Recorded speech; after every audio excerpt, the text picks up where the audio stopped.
Good morning students. आज अपने जो 12th एग्रीकल्चर केमिस्ट्री का अध्याय नंबर 11 चल रहा था उसी के आगे पढ़ रहे हैं अपन, है ना। जैविक खाद एवं जैव उर्वरक चल रहा था अपने, तो अध्याय नंबर 11 के अंदर देखते हैं अपन।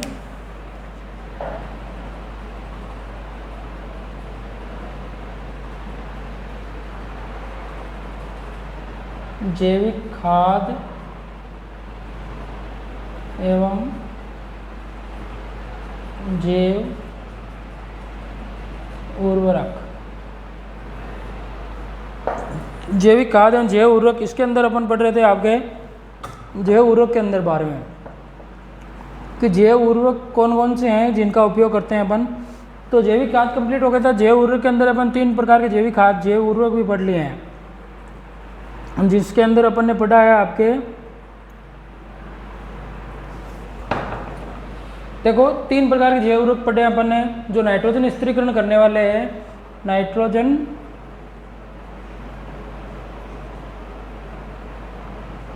स्थिरीकरण करने वाले जैव उर्वरकों के बारे में अपन ने पढ़ा। तो नाइट्रोजन स्थिरीकरण करने वाले जैव उर्वरक के अंदर राइजोबियम, फिर उसके बाद में अपन ने बात की राइजोबियम के बाद में अपन ने एजोटोबैक्टर और एजोस्पेरलम, ये तीनों अपन ने पढ़ लिए। ठीक है, राइजोबियम, एजोटोबैक्टर और एजोस्पेरलम, इन तीनों के बारे में डिटेल से बात की।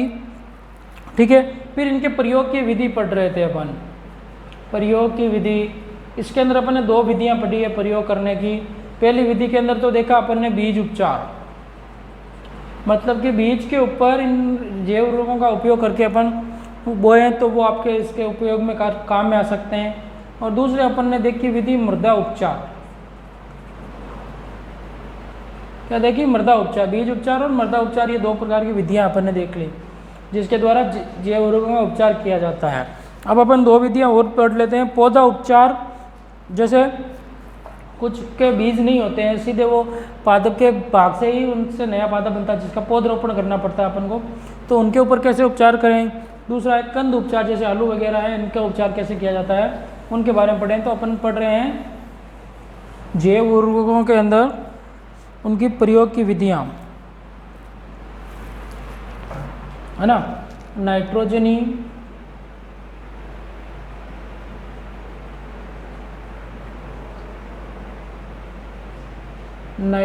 जैव, नाइट्रोजनी जैव उर्वरक के प्रयोग की विधि। नाइट्रोजनी जैव उर्वरक के प्रयोग की विधि के अंदर के उपयोग विधि, इसके अंदर अपन ने पहला पढ़ा है आपके बीज उपचार।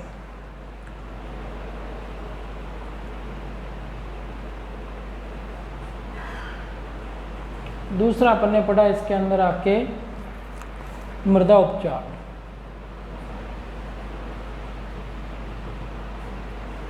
और तीसरा आप पढ़ेंगे अपन इसके अंदर पौधा उपचार। अब देखो पौधा उपचार विधि क्या है, इसके अंदर पौधे के ऊपर किस प्रकार से उपचारित किया जाता है। देखो ये, देखो इसमें क्या करते हैं अपन पौधे उपचार के अंदर, ये उन फसलों में काम में ली जाती है जिनमें पौधे तैयार करके उनका रोपण किया जाता है। आई बात समझ में? तो इसके अंदर क्या करते हैं, एक बाल्टी में 10 लीटर पानी लेते हैं। क्या करना है, एक बाल्टी में 10 लीटर पानी। आई बात समझ? 10 लीटर पानी लिया इसने। फिर उसके बाद में इसके अंदर अपन ने क्या डाल दिया, उसमें 4 से 5 पैकेट कल्चर डाल दिया।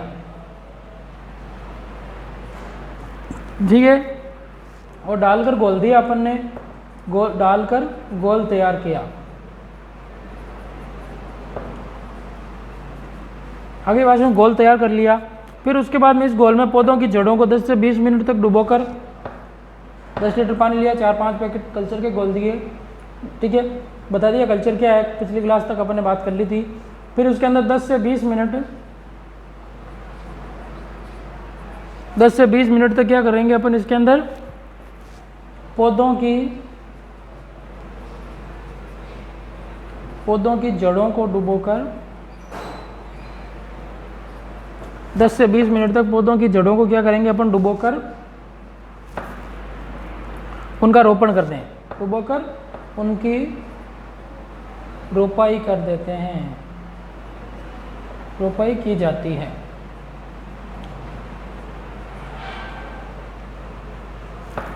ठीक है। और घोल की मात्रा को अपन बढ़ा भी सकते हैं ज़्यादा, जैसे पानी अगर अपन पौधे अपन के पास में ज़्यादा है तो पानी ज़्यादा लेकर कल्चर और घोल दो आप ज़्यादा, तो इस प्रकार से ये विधि काम में ली जाती है। ये तो हो गई आपकी तीसरी विधि। एक और विधि है जो अपन देख लेते हैं कल्चर की, इसकी उपयोग में करने की विधि, कंद उपचार विधि। क्या नाम है उसका? कंद उपचार। देखो इस विधि में क्या करते हैं अपन, कंद उपचार कैसे किया जाता है, इसमें 1 किलोग्राम कल्चर लेते हैं अपन, 1 किलोग्राम कल्चर को का कितना अपन 40 से 50 लीटर पानी, 40 से 50 लीटर पानी में घोल तैयार करते हैं। 50 लीटर पानी में घोल तैयार करते हैं। ठीक है। और घोल में क्या डाल देंगे अपन, फिर घोल में आलू, जिनका अपन क्या करते हैं कंद बोलते हैं, आलू हो गया, लहसुन हो गया, इनके उपयोग में काम आती है ये आलू, लहसुन, गन्ना, है ना, आदि के टुकड़े करके 10 मिनट तक डुबोकर फिर बुआई कर देते हैं अपन, है ना। तो ये 4 विधियां अपन ने पढ़ ली है इसकी नाइट्रोजन जैव उर्वरकों के उपयोग की विधियां। बीज उपचार विधि देख ली कल, मृदा उपचार विधि, पौध उपचार विधि और कंद उपचार विधि, चारों विधियां आपके कंप्लीट हो गई उपयोग की। अब इसके अलावा कुछ जैव उर्वरक और हैं, उनके बारे में चर्चा करते हैं। कुछ एक जैव उर्वरकों के बारे में बाकी जो रह चुके हैं उनके बारे में चर्चा करते हैं, जैसे ब्लू ग्रीन एल्गी है, नील हरित शैवाल है, एजोला है, इनका उपयोग और उनके प्रयोग की विधि बात करते हैं। ठीक है। तो ये 4 विधियाँ हो गई आपके उपयोग की विधियाँ, बहुत सिंपल है, जैव उर्वरक कोई दिक्कत नहीं है, ये चैप्टर बहुत सरल है, इसमें थोड़ा बहुत तरीका याद रह जाएगा आपको तो कोई दिक्कत ही नहीं आएगी इस चैप्टर में। बेसिक जो आप दैनिक जीवन में काम में लेते हैं उनके बारे में ही पढ़ रहे हैं अपन। इन जैव उर्वरकों का प्रयोग अपने यहाँ पर बहुत कम होता है, लेकिन विदेशों में बहुत ज़्यादा उपयोग करते हैं जैव उर्वरकों का, है ना, अच्छी फसल के लिए बहुत ज़्यादा मात्रा में उपयोग किया जाता है। बात करें अपन नंबर 4, अब जैव उर्वरक है आपके नील हरित शैवाल। नील हरित शैवाल आई बात समझ में? नील हरित शैवाल मतलब ब्लू ग्रीन एल्गी।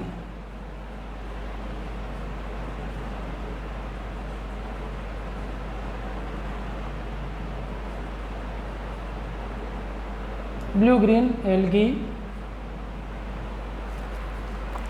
अब देखो इसके अंदर बात करें अपन तो इसका उपयोग किससे करते हैं, इसको अपन साइनोबैक्टीरिया भी कहते हैं। आई बात समझ में? क्या कहते हैं इनको? साइनोबैक्टीरिया भी कहते हैं, ये भी ध्यान रखें इसको, साइनोबैक्टीरिया,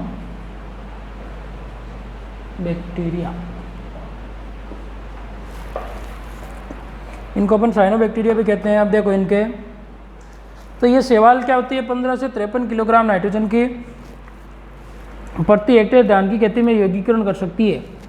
यह क्या कर देती है, 15 से 53 किलोग्राम तक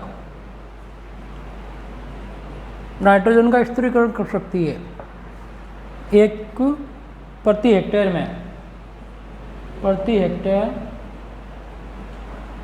नाइट्रोजन स्थिरीकरण करती है।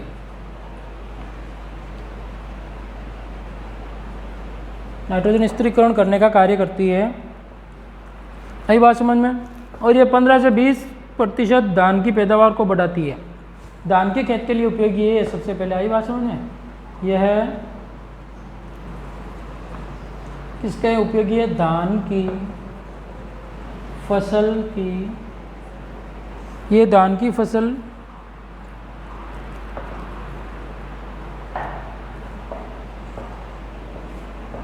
की पैदावार, धान की फसल की पैदावार 15 से 20% तक बढ़ा सकती है। पैदावार 15 से 20% तक बढ़ा देती है। ठीक है, और बात करें अपन तो इसके गुणधर्मों के बारे में, नीलगरित शैवाल के बारे में, तो ये वृद्धि नियामक पदार्थ, यह वृद्धि नियामक पदार्थ, वृद्धि नियामक पदार्थ जैसे नियामक पदार्थ हो गए, जैसे बात करें अपन indole acetic acid IAA, indole acetic अम्ल, और बात करें अपन तो आपके ऑक्सीन है,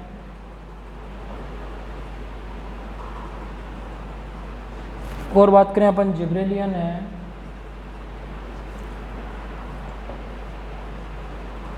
जिब्रेलियंस आदि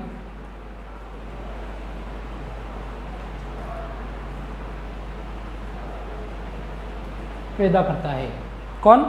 नीलगरित शैवाल। ये हार्मोन जो पादप की वृद्धि के लिए बहुत ही लाभदायक होते हैं, और इसका उपयोग अपन क्या करते हैं? इसका उपयोग धान मतलब चावल की खेती के लिए उपयोग करते हैं। इसका उपयोग धान के खेतों में किया जाता है। धान के खेतों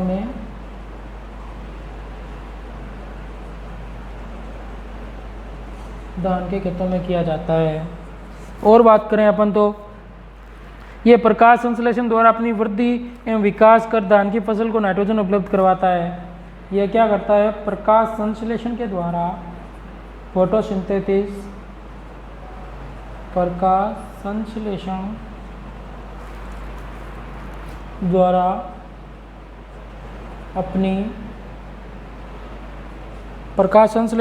अपनी वृद्धि एवं विकास,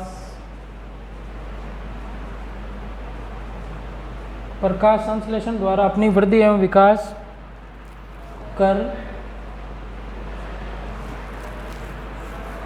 धान की फसल को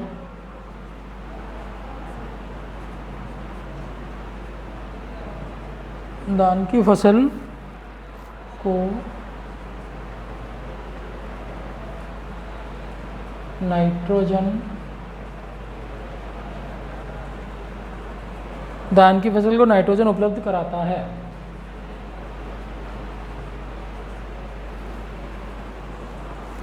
और बात करें अपन तो जैसे इसकी कुछ प्रजातियां हैं, जैसे नीलगरित शैवाल की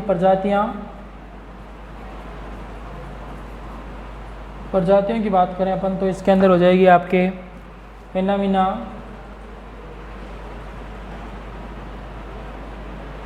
नोस्टॉक,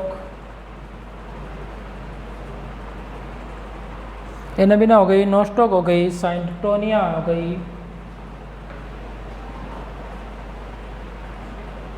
ठीक है, इसके अलावा आपके ओसिलेटोरिया है,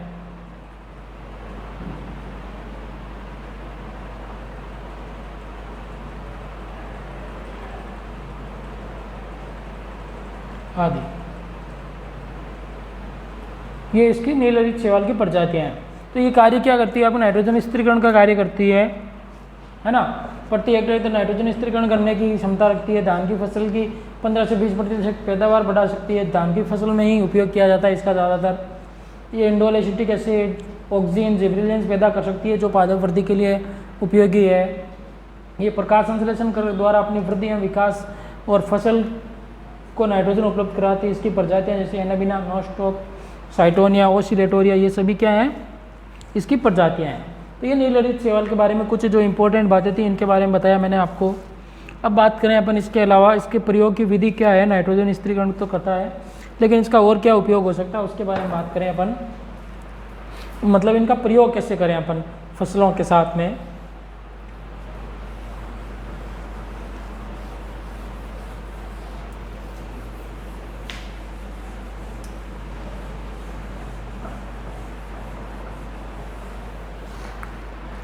प्रयोग विधि क्या है इसकी, देखो अब आप प्रयोग विधि। तो प्रयोग विधि के अंदर चर्चा करें तो अपन इसका उपयोग धान की रोपाई के 7 दिन बाद करते हैं। आई बात समझ में? इसका उपयोग कब करते हैं अपन? जैसे अपन चावल की रोपाई करते हैं तो धान की रोपाई के 7 दिन बाद करते हैं।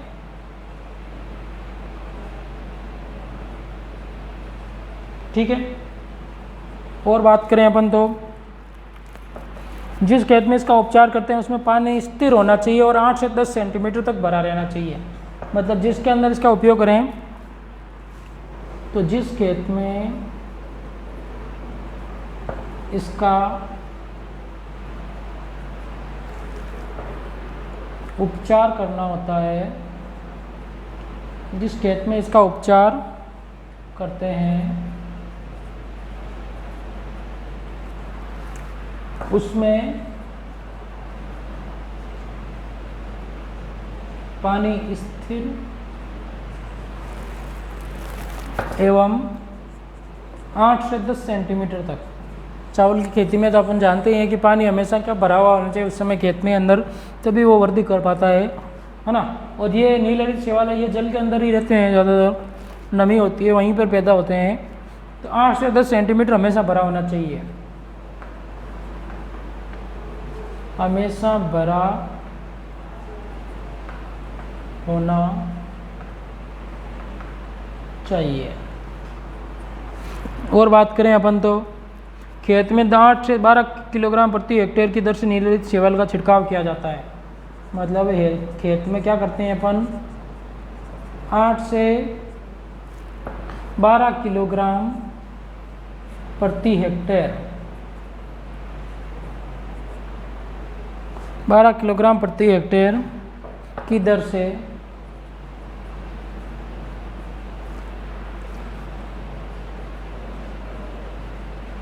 नीलहरित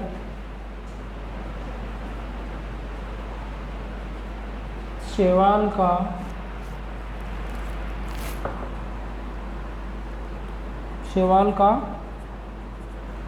छिड़काव करते हैं।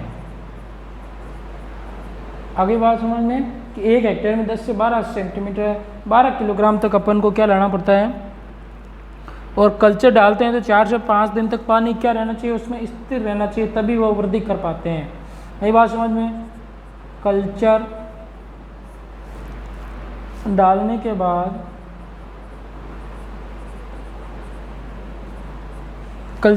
के बाद 4 से 5 दिनों तक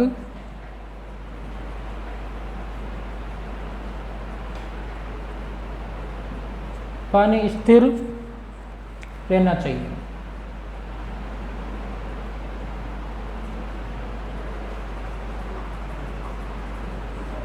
ठीक है। तो इसके अंदर अपन ने बातें कर ली आपके नीलहरित शैवाल के बारे में प्रयोग के अंदर कि धान की रोपाई के 7 दिन बाद में प्रयोग करते हैं। पहला पॉइंट तो 7 दिन तक रोपाई कर देते हैं, उसके 7 दिन के बाद में। और खेत में उपचार करते हैं उस समय पानी रहना चाहिए और इसके अंदर स्थिर होना चाहिए, पानी जमा हुआ होना चाहिए, हमेशा रहना चाहिए। और 8 से 10 सेंटीमीटर तक भरा होना चाहिए। आई बात समझ? 8 से 10 सेंटीमीटर तक पानी भरा हुआ होना चाहिए उसके अंदर। और बात करें अपन तो इसके अंदर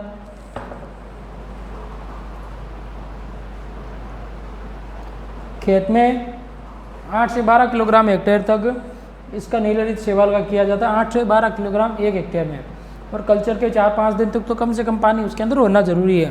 तो ये आपके क्या हो गई, एजोला की बातें हुई कि इसका उपयोग कितना करना चाहिए और किस प्रकार, एजोला क्या, नीलहरित शैवाल के बारे में बातें हो गई कि ये क्या कार्य करता है, इसका उपयोग कितना करना चाहिए। अब बात करें अपन अगला एक और जैव उर्वरक है एजोला।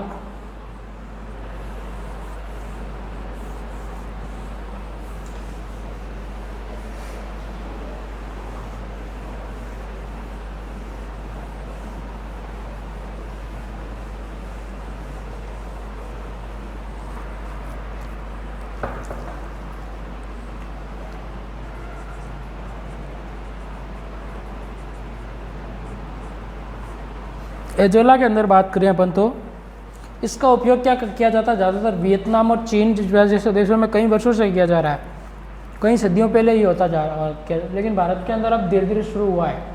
आई बात समझ में?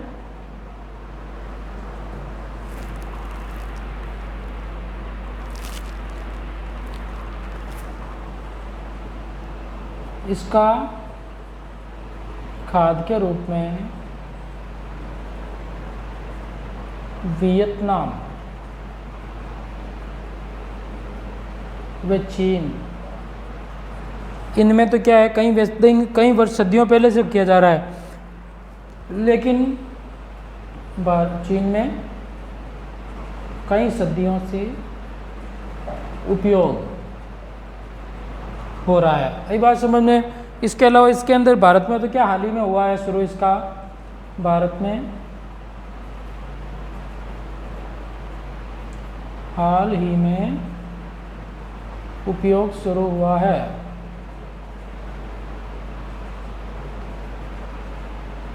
ठीक है, भारत में तो हाल ही में इसका उपयोग शुरू हुआ है। और बात करें अपन तो इसकी, एजोला एक जलीय फर्न है। क्या है ये?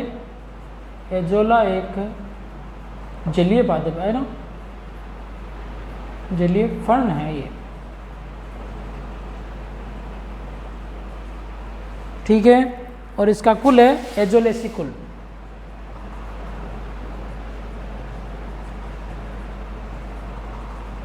एजोलेसी कुल में आता है। भारत में इसकी प्रजाति होती है जो है एजोला पिनेटा। भारत में एजोला पिनेटा, एजोला पिनेटा पाया जाता है।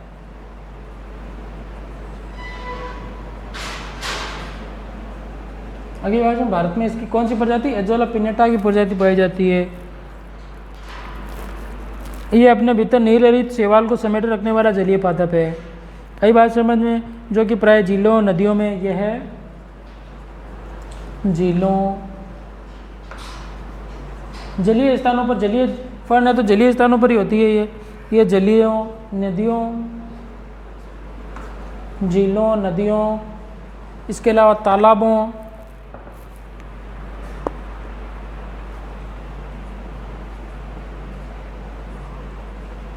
नहरों, है ना, तथा कहीं कहीं धान के खेतों में पानी की सतह पर तैरता हुआ मिलता है। ये भी क्या है? धान के खेतों में ज़्यादा, तथा कहीं कहीं धान के खेतों में पानी की सतह पर तैरता मिलता है। ठीक है, और बात करें अपन तो इसके अंदर एजोला एनाबिना एजोली के साथ सहजीवन के साथ में धान में नाइट्रोजन स्थिरीकरण करता है। एजोला क्या करता है आपके?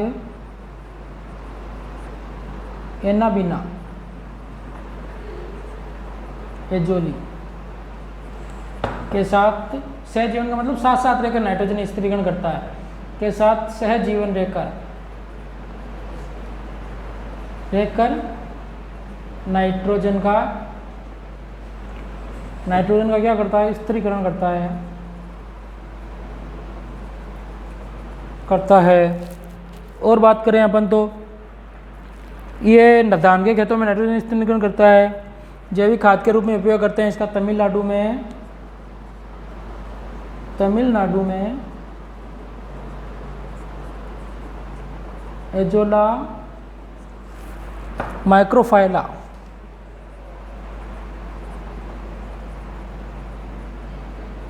तमिलनाडु में एजोला माइक्रोफाइला क्या करते हैं? एजोला माइक्रोफाइला का उपयोग किया जाता है, और एजोला धान की फसल में लगभग 40 से 50 किलोग्राम नाइट्रोजन प्रति हेक्टेयर फसल प्रदान करता है। नाइट्रोजन का स्थिरीकरण करता है 40 से 50 किलोग्राम प्रति हेक्टेयर तक नाइट्रोजन स्थिरीकरण कर देता है। इसके अलावा ये क्या करता है, आपके धान की फसल में हरी खाद के रूप में भी उपज को बढ़ाता है। वो कितनी बढ़ाता है धान की फसल में हरी खाद के रूप में? ये 3 से आपके 38% तक बढ़ा देता है, प्रतिशत तक पैदावार बढ़ा देता है। इसके अलावा ये आपके क्या करता है, एजोला प्रतिदिन 1 से 1.5 किलोग्राम प्रति हेक्टेयर नाइट्रोजन को जमा करने की क्षमता रखता है। प्रतिदिन 1 से 1.5 किलोग्राम नाइट्रोजन पैदा करता है। अनिवार्य समय में डेली स्थिरीकरण कर देता है और 20 से 25 दिन के भीतर इसे प्रति हेक्टेयर 20 से 40 किलो नाइट्रोजन प्राप्त हो जाता है। और एजोला सहजीवी नाइट्रोजन स्थिरीकरण द्वारा 150 से 200 किलोग्राम सहजीवन के साथ में 150 से 200 किलोग्राम प्रति हेक्टेयर क्या करता है, नाइट्रोजन स्थिरीकरण करता है।